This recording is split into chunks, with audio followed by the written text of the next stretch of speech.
Hi, my name is Mike Cornish, and I'm a candidate for the Florida House of Representatives, representing District 24. And I'm running as a non-affiliated candidate, an independent. And I'm running basically because I believe after watching the Democrats and Republicans argue about things, there's got to be more of a middle ground, more people who can represent the citizens of the district, and not the interest of the two different parties. That seems to be what's happening a lot in politics lately. I'll keep it very short as an opening statement. Cool. Okay, let's start. We don't know very much about you. Can Okay. you tell us what you do for a living, how long you've been here, and what your campaign organization is? Sure. I've been in St. Augustine since about, St. Augustine area since about '94. I moved down, actually originally I was in Palm Coast until about 6 years ago. Moved down here because my grandparents had been in St. Augustine since '72 or '73. Well, they passed away now. I'm a marine engineer by trade. I went to the U.S. Merchant Marine Academy at Kings Point, graduated there in '85. Worked for an insurance company for a little while, doing machinery inspections in the Philadelphia area and then up in Rhode Island. And then when I started actually a sailing career in the U.S. Merchant Marine, I moved down here. And I just recently retired from an active sailing career for 20 years. So I was a chief engineer, working on a lot of U.S. naval ships. Right now I'm working for the company that I was sailing for the last 14 years as a port engineer, doing setting up the shoreside maintenance for the ships right now. So I'm still supporting the same ships. Okay. Tell us about your campaign organization. It's a very small organization. It's basically myself and my wife and a couple of close friends helping out. We're really trying to do things very economically. I think that's one of the things that I think we need to do as moving forward. Our government be more economical, streamlined. Not times are pretty hard, and it's hard to go out and ask people for a lot of money to support a campaign. So I'm trying to be. I won't say innovative, but very careful how the money's being spent to get the most out of the campaign dollar, so to speak. How much money have you raised so far? Well, I haven't raised any. It's all my own money I have in it, and it's only about $2,000, not very much. So I'm being very careful about things like a website. I think can reach a lot of people inexpensively, emails, things like that. Okay, let's talk about what, and we're going to throw some softballs at you at the beginning. What do you see as the issues that are most important to you that you want the constituents to know about? Well, I think the biggest thing we have facing, everybody's concerned about the economy, and that there's so many different facets to that, but everybody wants more services and pay less taxes, and I think that's fair. I mean, today everybody's struggling with money. I mean, very few people have a lot of extra money to throw around, so I think we have to be a more efficient government, not necessarily cutting services, but taking a close look at how we're spending the money in our government and making sure it's the right place to spend the money, and if it's being spent properly. By that I mean trying to get away from some of the waste that we have. We have a lot of duplication, a lot of waste and spending in it, and we really can't afford to do that. I mean, no one does that in their household. No one will throw money away, and I think the state and the federal government, for that matter too, there's a lot of spending that can be cut without cutting any services to the people. There's no political candidate anywhere in any party who would disagree with what you just said. So can you be more specific? I'm trying to think. I look at things like our Medicaid, Medicare. That's a big chunk of Florida's budget, and I've read reports that they estimate it could be as high as 10% waste in that. And I know healthcare is a big issue with everybody right now, especially in Florida. We have a relatively older population, and as people age, the healthcare issues become more important to them. And looking at that, I mean, just the numbers, I think was somewhere around, they estimate $2 billion a year in waste, and that's just a staggering number to me, and that we could do better at. And I think we'd be better served maybe spending money to people who audit that and reducing that number. And even if it costs us a little bit of money to save that money, that would be a better way of doing business than we're doing now. We keep on giving away the house, so to speak, and eventually the pot's going to run dry.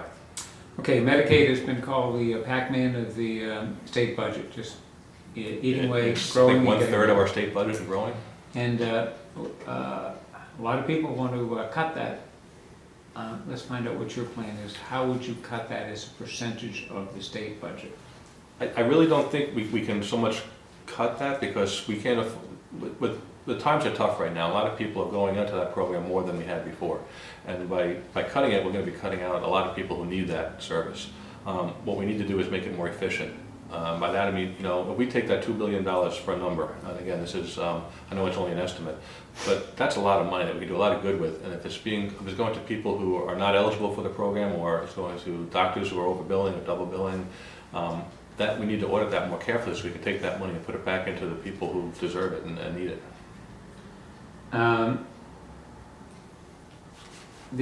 Your opponents both say that the way to get more money for education is to cut Medicaid spending, is to attack that, realizing that there is a sentiment for not increasing, that no one's out there to increase taxes. It doesn't seem to be in the public mood. Neither party is calling for that. So I want to be a little bit more specific. How do you expect to either control the cost, the growth of Medicaid, or the overall cost? How specific? It's easy to say we're going to cut waste and corruption. Right. I mean, like, no one's going to disagree. But I'd like more specifics about how you want to In control general, the right cost. now, I'm not in a good position to give you more specifics. Okay. And that's just, I don't want to give you an answer that I'll have to go back on later or something like that. So I'd have to look at it more carefully to get that. Okay. Let's talk about education funding. It's a big deal. The district that you seek to represent is about 80% Flagler and St. Johns County combined, about 81%. With most of that in Flagler County. Both districts are very proud of their schools. Their schools are doing relatively well, and both districts are complaining very much about the cut in aid from the state. One, do you see that as a problem, and if so, how would you address it? Education is always, that's our future. We can't afford to cut that. We have different programs that I think would be better to look into. We have a lot of private schools in both districts. The voucher system, I like that idea of that, where our people are paying taxes, and we should be able to determine where they're sending their children to school. As far as the cuts in the state budget that go into education, again, we're going to have to look at every aspect of the state budget very carefully and determine if it's worth it to keep on spending our taxpayers' money that way. Education, I believe, is worth it. It's just going to have to be, I have not sat down with the actual budget to sharpen my pencil and look at it, and that needs to be done. Okay. You just mentioned vouchers, so we'll go through a couple of education issues. If you propose vouchers, would that be for a private school? It would, yes. And if a parent is paying their taxes and it's going to support just public schools, and they want to put their child in a private school, I think they should have a part of what they're paying actually. Why should they be paying for services that they're paying double for, is what it comes down to. They're paying for the public school, and then they're paying for a private school too. I'm not saying that all of their school taxes should be put in the voucher, but maybe some percentage of it, whatever that works out, should go to a voucher so that they can afford the private school. Okay.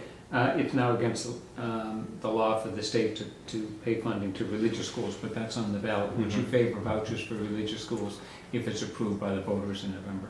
Yes. Okay. The arguments against that program is that there's no money for that, so hence it would come out of public education. Now, is that a valid criticism? It would come out of public education, but it's a different aspect of education. I think, you have to look at the whole education system as a whole. We have the private sector, and we have a public sector. Yes, by taking some of the vouchers out, it's going to reduce some of the funding for the public sector, but it also reduces some of the load on the public sector, where the students are going to a private school. If the classroom sizes will shrink in the public schools, why can't we take that money and give it to the private school and support them also? And for a private school, if it's religious or not, I think that's the parent's choice, and I don't think that we should be dictating that we're going to pay for one or the other. So basically, your argument, as I see it, advocates a reduction in funding for public schools to pay for vouchers for children going to private schools. Is that Basically, yes. correct? Okay. The state has a proposal, which is now law, for it's called pay for performance. Some call it merit pay. Do you support that in concept? Yes, I do. I think people in general will perform better if there's some more incentive to perform better. I've seen it, I've worked in the government sector, mostly federal government on my job, and I've seen it time and time again when we have federal employees or government employees who get so complacent in their job and they can't be fired, and there's no incentive for them to do a good job anymore. And by either giving some kind of a incentive to the people to do a better job, I think we'll get a better product in the end. So is there, teachers are motivated by money, is that? No, not at all. I think, geez, with this teacher salaries these days, how could you be motivated by money to be a teacher? I think they do it generally for a love of what they do. But I think that if there was an incentive program for them, it would help them to maybe take it to the next step, if you will, or be a little bit more, I don't want to say interested. I think the teachers are all very interested in what they do, but it would give them, again, just a little bit more incentive to do a better job. Maybe to take that student under their wing a little bit more for an extra hour after class or something. Representative Proctor is a big fan of pay for performance, and he said that the goal is to get the teachers' salaries on average up to professional level. He describes that as $60,000 a year. The average salary in St. Johns County is now $48,000. So we've done the math. If we multiply 12,000 by the number of teachers, raising the average salary up to that, it would cost the district $23 million a year. Where's that money going to come from, Mr. Legislator? Well, obviously we can't do it in one shot. I mean, that's you're talking about a 30% increase in salaries right off the bat. We have to make that more of a long-term project to start bringing teachers' salaries up. They should be at the level of their professional people. I mean, they are professionals. These are the people who are determining our future, basically. They're molding our children. By keeping their salaries low, I don't think we're not attracting some of the people that we could be attracting. As far as where the money's got to come from, that's going to be a difficult situation. There's only so many dollars, and for every dollar, everybody's climbing for every cent there is. And unfortunately, that's some of the problems that we've got into as a country, is we keep on printing money, and that's not the solution. There's going to be some tough choices to be made where we got to take from one program to support another one, and we can't have everything that people want, unfortunately, anymore. I mean, that's just become a fact of life. In the House race in the northern part of St. Johns County, one of the issues that the three candidates all agreed on was that they believed in the teaching of creationism or intelligent design in science classes, and they would support legislation for that. What is your stance on that, sir? I think it's good to have a balanced approach to it. You can't just say, you can't just have Darwin's theories and not present the other theories. You have to teach both side by side. So you believe in teaching religion in science classes? Not religion. That's it's a different.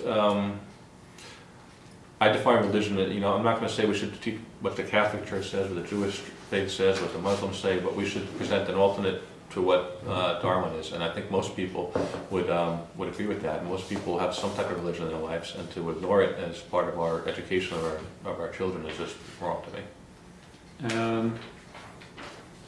Okay, let's talk about growth management. As you know, that's a very controversial issue. I was corrected when I spoke with Democratic candidates for this office.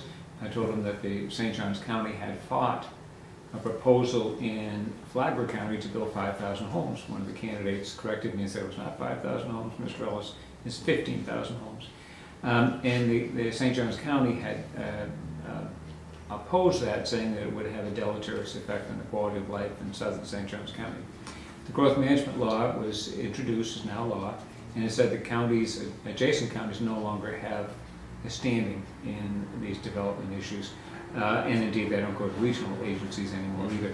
What is your stance on the growth management laws, and what changes, if any, would you favor in that, taking into consideration St. Johns County's opposition to the proposed large-scale developments and the adjacent county? Well, as far as managing growth, I think that we should, that should be more of a free market thing. I mean, if people need housing and they can afford it, then we should be supporting that. You look down in Flagler County, and Palm Coast is pretty much a planned out community from day one. They know exactly where everything's going to be, and I think it's a pretty good plan they have in place. As far as if it takes away from St. Johns County for adjacent counties to have more growth, that's maybe because the adjacent county might be more attractive for people to live, for whatever services they're providing, whatever developments they have. So as far as limiting that, I don't like that idea. one of the changes in the Growth Management Act is that it had been required that you had to show there was a need. No one's arguing that there's a need for 15,000 homes right now, but they're now approved. They're there, they'll eventually be able to build. Do you believe that the Growth Management Act is correct in saying that you don't have to show that there's a need, you can get the permits for it and then? I think there has to be a reasonable balance to that. No, you need to have a need. I mean, we've seen, a few years back, we had such sprawling growth here. They had, you drive down US 1 South and there's condo developments that they were built before they ever sold one. They're still sitting 50% empty right now. We have a lot of areas, especially around the shores, where they've just, the roads are in, the mailboxes are in, and that's it. And now there's just weeds growing where the buildings are supposed to be. And that's not very, it detracts from our community as a whole. And when you see empty buildings or lots that are just sitting there plowed down, I think it's much nicer if we leave it natural until the time comes. So we have to have some control of growth. You can't say, yes, let's go build 15,000 houses and hope we sell 3 of them. That's not going to work. But if we have a demand for 1,000 of them, maybe we should allow the permits to be built to build a reasonable number. What that reasonable number is, I don't know. I get that, but the issue is that they're getting permits now for building houses 10, 15 years down the road. That I don't agree with that. You can't project 10, I mean, look at where we were 10 years ago and where we're going and where we are now. Obviously, anybody who projected the growth that we had 10 years ago to continue was pretty wrong. And to do the same thing again, we'll just be having a lot of empty houses sitting around. Okay. Do you, as a general philosophy, do you believe in centralized control in Tallahassee or distributed control with local control having a bigger say? In general, I would like the local control to have a bigger say. I think that the local people have a better concept of what they need and what they would like to have happen, and to have someone remote dictating that to them, I think is wrong. There's been a couple instances where I've not talked about communication with a particular, like Flagler Beach. They wrote me a letter very early on saying that they had concerns about the erosion along A1A, and they had done a lot of research. They had found a couple of different alternatives to dredging, and I guess they've been fighting Tallahassee for 7 or 8 years trying to get that done, or at least looked at, and no one is willing to look at it. And I think we need to start looking at things like that. The local people have done the research, they've done all the footwork. Why can't we at least hear what they have to say and give it a fair shake? The reason I ask that question is because when I moderated a series of forums in the primaries, and to do that I did some research, spoke around to people in the county government and the school districts, and it was very clear that there was a common denominator, and what they were very upset was the taking of what they perceived as the taking of local control by Tallahassee. School board's very upset about that, and county government's very upset about it, especially in unfunded mandates. So, so would you undo many of these, or would you vote to have undone many of these actions which centralize control, especially in education and in growth management? I think so. We have to go back and again, the local people, we're supposed to be representing, I'm representing a district, and yes, we have to look at the state as a whole, but what the district wants has got to be what the primary job is, and if the district wants to have control of this and they have a good handle on it, then I don't think it's proper for people in the Panhandle to be dictating to what happens in St. John's and Flagler counties. Okay, had you been in the legislature, would you have voted to put Amendment 4 on the ballot? I'm sorry, I'm not familiar with Amendment 4. Amendment 4 is the one that would give tax breaks to first-time homeowners, people who have not owned a home within 3 years, and lower the rate that taxes can go up for business property and non-primary home properties. Would you vote for that? For the non-primary home properties, no, but the rest of it, yeah, I think it would be a good idea. If you have a second home, if you can afford to have a second home, you can afford not to have tax breaks on it. As you know, the argument against that is that it is an unfunded mandate by Tallahassee basically forcing local governments to cut. If this passes, it will force them to make cuts or raise taxes, but the local people here say, we're going to look bad so they can look good. And there's clearly a disconnect between many in local government and their state legislature. Mm-hmm. So how did you come down on that one now that you know that the county's not very happy about that? It feels like they're being set up. Yes, it did a little bit. Again, we'd have to do some more research into that, but I think that we have to, the way the housing industry is, I mean, we had a great boom going for years, and we had a real big bubble burst. and we need to do something. We have a lot of empty houses, a lot of foreclosures, a lot of people really struggling.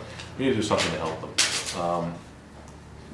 Again, yes, it is unfunded. Maybe we would have to change the millage rates on existing homes to your value of your home. If you're sitting in a neighborhood that has 25% vacant homes and they're trying to sell them, that affects the value of your home, and that's going to pull it down too. So it's kind of in your own interest to get those houses filled up and bring your own property values back up to a level, at least moving in the right direction from where they've been doing in the recent years. You don't have much money. Mm-hmm. You don't have much of an organization. No. Are you a spoiler? Excuse me? Are you a spoiler?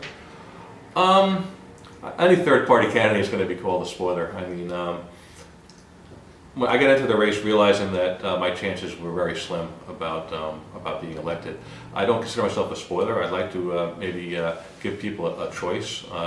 My feeling, and from talking to a lot of my family and my friends, was that people are just not very satisfied with government lately. And I think part of that is the people we keep on sending back. We keep on sending Democrats and Republicans in there, and we keep on expecting a different result, and we keep on getting the same result. And to change that, we have to change the type of person we're sending in there. Are you registered with a political party? No, I'm not. I'm a registered independent. Okay, thank you. What do you think the state of Florida should be on immigration? That's a tough one. I'm all for legal immigration. I mean, that's what the country was founded on. We have very few percentage of our population is Native Americans. As far as illegal immigration, I think we need to get tough on it. And we don't need new laws. We just need to start enforcing, or the federal government needs to start enforcing our existing laws. Florida has not as big a problem as some of the western states, but we have a pretty significant problem there too. And it's interesting to watch what's been happening in Arizona. I really think that they were on the right track, and I'm really disappointed that the federal government has such a fight about it. All they're asking for is to support what's already on the books, and the federal government won't. They're asking if they can, and they're being told no, and that just doesn't make any sense to me. Let me ask a quick question on citizens insurance. It was supposedly the insurance of last resort if a big hurricane hits. I mean, you think that Medicare, Medicaid bankrupt the state? That might do it. What are your, and Bill Proctor says this, in his opinion, is one of the top issues in the state, and they've got to be allowed to compete actuarially with allow other ones into the state. What are your views? When you say compete actuarially, you mean their rates, or? Yes. You said you were more of, in one segment on growth management, more of a free market approach. What do you think on insurance? Again, I think, same thing. It should be a free market approach there. We have, there are a lot of properties that traditional insurers won't touch in Florida anymore. Yeah. And I think having citizens, by them being a last resort, they're going to have a lot worse statistically losses, and they should be allowed to raise their rates to cover those losses the way any insurance company would be. And if it's the last resort, you have a choice to self-insure and say, I own the house and I'm going to keep it myself and absorb any losses. And if you want to have insurance, and you've chosen a property that's on a beach that's eroding, and every time a hurricane comes by it's going to have damage, then again, that's your choice. I don't think the rest of us should be subsidizing your insurance for it. Okay. Margo? Well, I want to go back to this running as a no-party person. When you get to Tallahassee, there's the coalitions and the caucuses. Right. That was my question, because you have the coalition of Democrats who get together, you have the Republicans, and, where are you going to try and fit in, or are you going to try and fit in? And if you don't, how do you think you're going to get any legislation through or revisions to bills that have already been filed, etc.? I'm not going to try to fit into either Democrat or Republican camp. I think that's, I've said a couple of times, I think that's maybe one of the root of the problems with our government that we have now. I would like to try to be more of a bridge between the two, to say, hey, I can't believe that every Democrat thinks that every Democratic idea is great and every Republican idea is bad, and the same on the other side of the aisle. A good idea is a good idea, regardless of who initiates it, whether it's a Republican, a Democrat, or an independent. And the challenge would be to get the other legislators to see it the same way. Say, this makes sense for us to do this, or this doesn't make sense for us to do this, even if your party is saying this is what we as a party want to do. And that's a huge uphill battle. I mean, the Democrat and Republican parties are the two biggest special interest groups we have in the country and in the state. And to get them to try to see the other side's view or say, yes, this is a good idea, or this is what's best for our state, even if it was not one of their ideas or contrary to what they've been doing, is going to be a huge battle. And but that's where, if I get there, I'm going to try to be that voice that, hey, I'm not with you, but I'm with Florida. This is a really good idea. Maybe this is what we should be looking at. And when you talk to people, obviously you've got people who encourage you to run and get involved. What are they telling you to do As far as? as a legislator? Why would they be supporting you? What are they doing? I'm a very honest person. People who know me will tell you that. And they're looking towards getting someone that they feel they can trust and not feed them a bill when the time comes. That someone who, I think is what most people, they want people who, you're representing them, you're not representing some party or some special interest group. You're listening to what the people have to say and then going forward with, okay, this is what the people really want. And if someone wants this and the Democrats have the idea and the Republicans don't, then why can't the Republicans say, yes, we're hired to represent the people, not why can't we do what they want? Okay. Now we're in this budget crunch, and every year when the state demographics economics group comes out and they say, oh, you're starting out with a shortfall. There's going to be a shortfall by the time this new budget goes into effect. But yet there are things that the legislators still don't buy into concerning, like making online retailers pay sales tax against the bricks and mortar stores. So where do you stand on online retailers? I think if they're online retailers always have some place that they're operating out of, Yeah, whether the it's out in of Florida. state, the ones that don't operate in Florida. So you're looking at the people who are selling things in Florida but are Not headquartered out of collecting state. Right. That's a tricky one. I think it would be very difficult to do. It's the same as someone who drives across the border to Georgia and buys something in the store there and comes back. Does he have to pay tax on when he just brought it to Florida just because he bought it from out of state? What's the difference if it's shipped in versus the person putting it in their car and driving it across?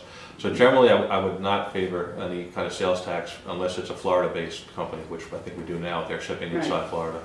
Yeah, they do that. And then I guess you'd have a similar response then on the online hotel tax. The tourism interest in Florida keeps saying that the online hotelier, the .coms, are not paying the full bed tax on the rooms, because what they pay on is the rate they get from the hotel rather than the rate they charge the person who buys it from them. I view that as being a little bit different because they're actually purchasing a service in Florida. If they're selling you a Florida hotel room, it's not like it's out of state. It's in state, and they should be paying the full tax on that. So It's I know it's different, but I'm making a full difference. tax that like they would charge you. If you walked into the hotel room and made your reservation there. Okay, all right. And I didn't hear, did you mention charter schools? No. Do you have a view on charter schools, especially after the recent school board meeting regarding the ones that are operated by for-profit companies? Really no view on that right now. Okay. You said you're running as a no-party affiliate. We've been here now for 35 or so minutes. You sound like a Republican to me. I don't sound, and you sound like you're a conservative Republican to me. I would consider myself conservative. I'd never consider myself a Republican or a Democrat.